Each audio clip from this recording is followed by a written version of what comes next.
You know that kind of love where you feel it is your entire world, it is everything to you? Well, she had that. And then she lost it. And when it ended, her entire world collapsed.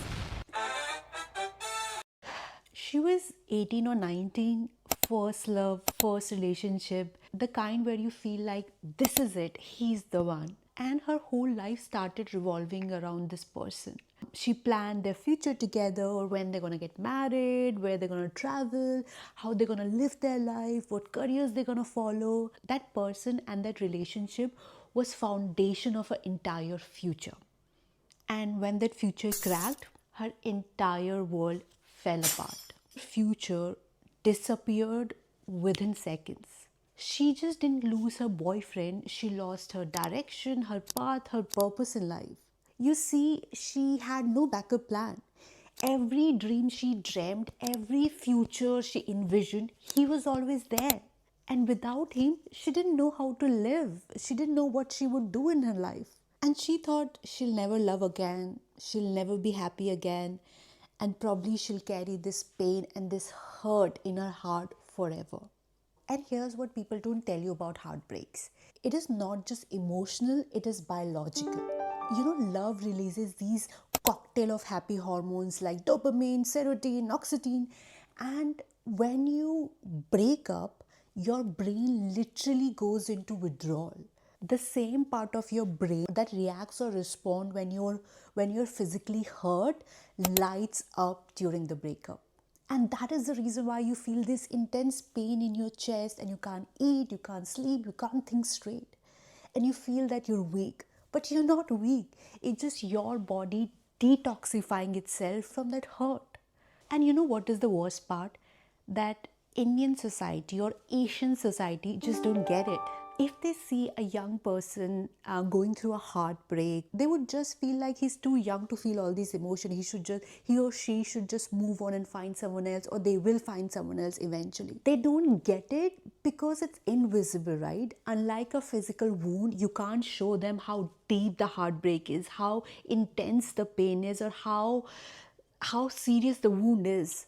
But that heartbreak is real, that pain is real, and how you deal with that pain defines how you're going to be in your future relationships. Now, if I was that 18 or 19-year-old girl, this is how I would get over that heartbreak. You need to feel it and not fake it. A lot of time we try to run away from that feeling, right? We just force ourselves to be so busy. I mean, that's what she was doing. She was just working on weekdays, 24/7, so that she doesn't have time to think about it, and she doesn't have time to feel it. Because if she start feeling, it's gonna hurt her and it's gonna bring all those memories back, and she just wanted to ignore them. But guess what? The pain doesn't go away because you ignore it. It stayed there deep in your heart, rotting and spreading poison in your heart. And that poison comes out in the form of anger, in the form of trust issues, in the form of fear in your future relationships. Instead of starting fresh in your future relationship, you carry this baggage from your past. And I've seen so many relationships fall apart because people never addressed their issues in the past or their heartbreaks in the past, and they were projecting that in their current relationship. The healing will only start when you accept it, when you let your body, your heart, your mind feel that pain and come out the other side stronger and wiser. Second thing is, take your time and don't think it was waste of time. How much time do you take to get out of this grief or get out of this hurt depends upon you. You can't compare it with someone else. You know, how it depends on how sensitive you are, how deep your relationship was. However much time you want to take that time. Don't rush it. If you rush through it, if you feel like, okay, no, I'm just gonna cry for 2 days and then I'm gonna get up and I'm gonna be myself again and I'm gonna be out there, that's not how it works. You can force it, but then again, you'll be carrying that pain and that hurt in your heart.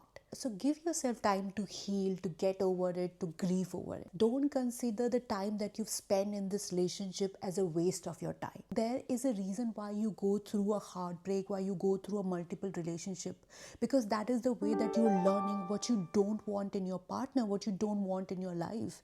And this is what is going to help you to get that final perfect match in your life. You become stronger, you become wiser with every heartbreak, with every relationship. Just accept that it has to happen, and it has happened because there's somebody out there who's more perfect for me. The next one will be hard, but you have to do it. You have to go cold turkey. No last message, last ping, or stalking them on social media or asking their friends about them. You have to cut the cord clean. Every message or every contact, reopen that wound. Let your brain detox. Block them on a social media platform if that helps.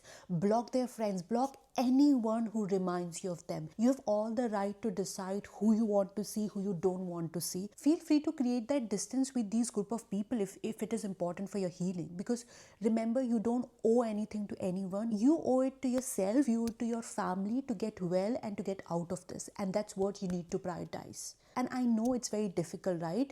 But whenever you have this itch of texting, either text your loved one, text your family, talk to a friend and tell him that I need your support to get out of this. If you don't want to involve anybody else, I would say create a WhatsApp group with yourself and just keep texting there. Whatever you feel like you want to say it there, because that way at least you have gotten out that emotions and shared somewhere, which will again help you in your emotional healing. You can also use journaling for it, right? I think that is the best way to let all these emotions flow through you, that if you write them down on a paper and just leave them there. Reclaim your routine. I know when you're going through heartbreak, it feels like nothing matters and you don't feel like doing anything. You just feel like lying in bed and doom scrolling and rotting. And this is where having a routine really guides you and helps you. You need to set a routine so that your brain is in autopilot mode and you always have something to do and something to look forward to. Get up in the morning, make your breakfast, eat your food, study or work, whatever you're doing, go to gym, work on your body and repeat. Keep repeating this till you're in this healing phase. Routine reminds your brain that you need to move forward and you need to get out of this. And you can make this routine more productive or more easy to follow if you attach few goals with them, right? Just add a goal that I would go to gym every day, or I would drink so much of water, or I would meet a friend every week, or I would call my parents every day as a part of goal, and keep ticking them every day. Because as you tick them every day, you feel like you've achieved something, no matter how small it is, and that motivates you to continue doing it again. Next thing is, pour that energy in you. Take your power back. You gave them so much of your time, so much of your energy.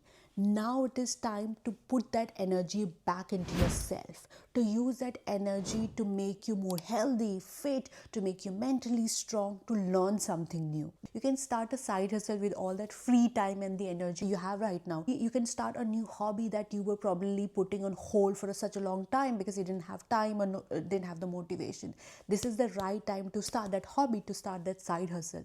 Basically, what I want to say is, you need to fill your life with new experiences, with new feelings, because that would make getting over this old feelings and this old hurt easier. You need to redirect that amount of love you have into yourself. When you're going through any painful experience, whether it is heartbreak or anything else personal or professional in your life, one thing that really ground people is spirituality. Now I know in our early 20s or in our teenage, most of people don't really believe in God, or they feel it is quite old fashioned. But believe me, as you grow, you realize the importance of spirituality in your life.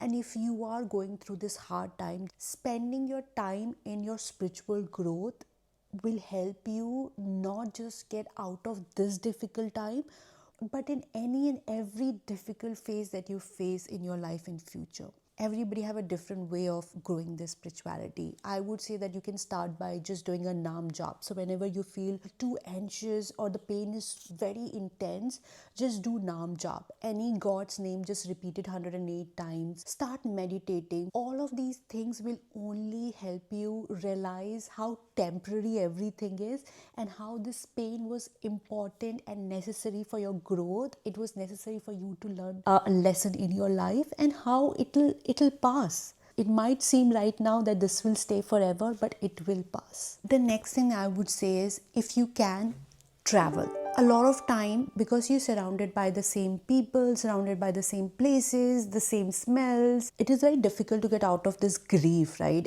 Your brain keep going in that loop. By traveling to a new city, you get a break from those familiar faces, those familiar places. Secondly, there is so much newness there. You're looking at new faces, you're going to new places, so your brain is so busy processing all these new things around you, it doesn't spend so much time in nostalgia, in thinking about past. Thirdly, when you travel, especially if you do solo travel, you kind of feel like you've got your power back. When you're traveling to a new city, making your own decision, figuring out all these new places on your own, enjoying your own company, it kinds of make you feel so empowered, and it feels like you've got your power back and that you're strong enough to handle and navigate any difficult phase of your life. The last thing I would say is, visualize your future healed self. Close your eyes and just imagine how your future healed self will look like. How will she dress? How will she talk? How fit she's going to be? How strong she's going to be? And start becoming her step by step.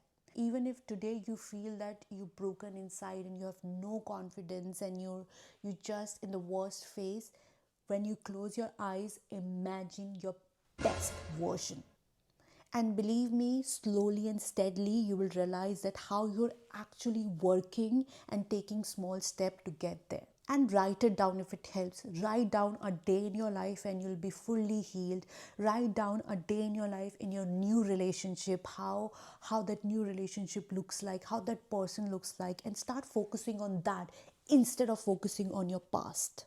Heartbreak doesn't destroy you. It actually exposes you.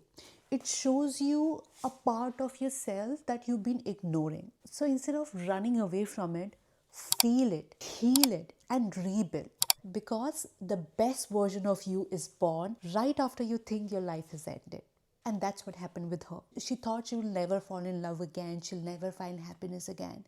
Well, few years later, when the time was right, when the person was right, she did find her forever love. She did fall in love again, but she was a completely different person, because between that heartbreak and finding new love, she had healed part of herself that she was ignoring. She had become more spiritual, she had become more mature and more wiser, so that when her forever love came in her life, she was ready for it. If she wouldn't have gone through that heartbreak, she wouldn't have seen this transformation in herself. She wouldn't have been probably ready to find and to accept her forever love. Heartbreak might slow you down, but they shouldn't stop you.